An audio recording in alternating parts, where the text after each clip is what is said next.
Hulaan nyo mga mi kung ano ba tong in-order ko. Charis.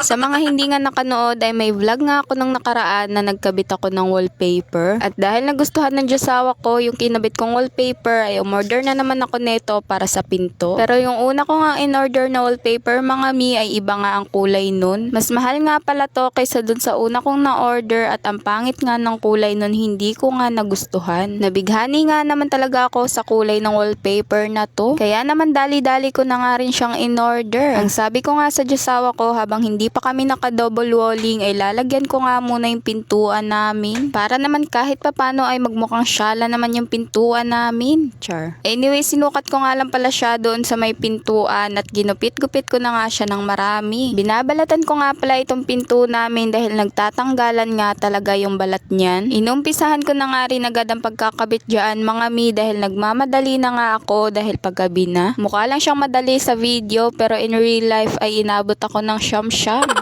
Ngayon ko nga lang na-realize na hindi pala madaling magkabit ng wallpaper sa may pintuan. At dahil hindi nga pantay yung pagkakabit ko doon sa pangatlo mga mi ay tinapalan ko na nga lang siya ng maliliit na gupit. After naman nun ay pinunasan ko lang siya ng maayos para matanggal yung mga bubbles. Tignan nyo naman nga kung gaano na nga kapangit yung pintuan namin. Talaga namang malaki nga ang tulong ng wallpaper kapag pangit na nga yung dingding or pinto nyo. Dahil sa murang halaga lang ay mapapaganda nyo na naman nga ulit yung pintuan. Next naman ay dito naman nga ako sa may likod ng pinto. Ang sabi nga ng josawa ko ay 2 wallpaper nga raw yung kasya dyan sa may pinto. Kaya naman 2 wallpaper nga yung in-order ko. Pero kasyang-kasya naman pala kahit 1 peraso lang at may sobra pa. Kaya naman wag kayo basta-bastang magpapaniwala sa mga josawa nyo. Char.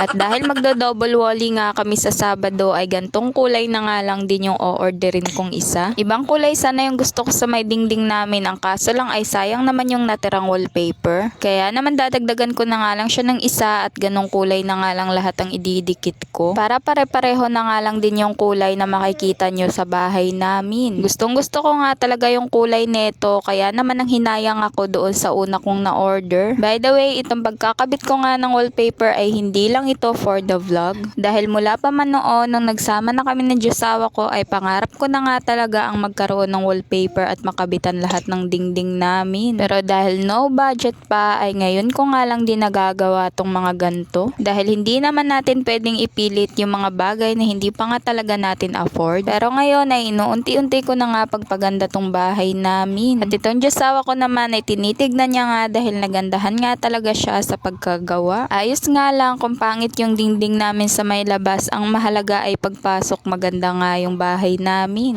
Anyways, nag-aasikaso na nga pala ng makakain yung josawa ko. Ako nga dapat ang magluluto ng ulam. Ang kaso lang ay inabot na nga ako ng gabi dito sa mga ginagawa ko. By the way, tinanggal ko na nga rin pala yung nakakabit na linoleum sa may lamesa namin. Para naman terno nga yung lamesa namin pati na yung pinto. Ito nga pala yung sobra sa mga nagamit ko sa pintuan. Kaya naman ikinabit ko na nga rin siya dito sa may lamesa. Nagkulang na nga pala siya kaya hindi ko na nakabitan yung baba. Maganda nga sana kung pati nga yung paa niya sa baba ay nalagyan. Ang kaso lang ay wala nang natira. Kaya naman ox na nga yan. Ang mahalaga ay maganda naman yung kinalabasan. O siya mga mi, maraming salamat sa panonood.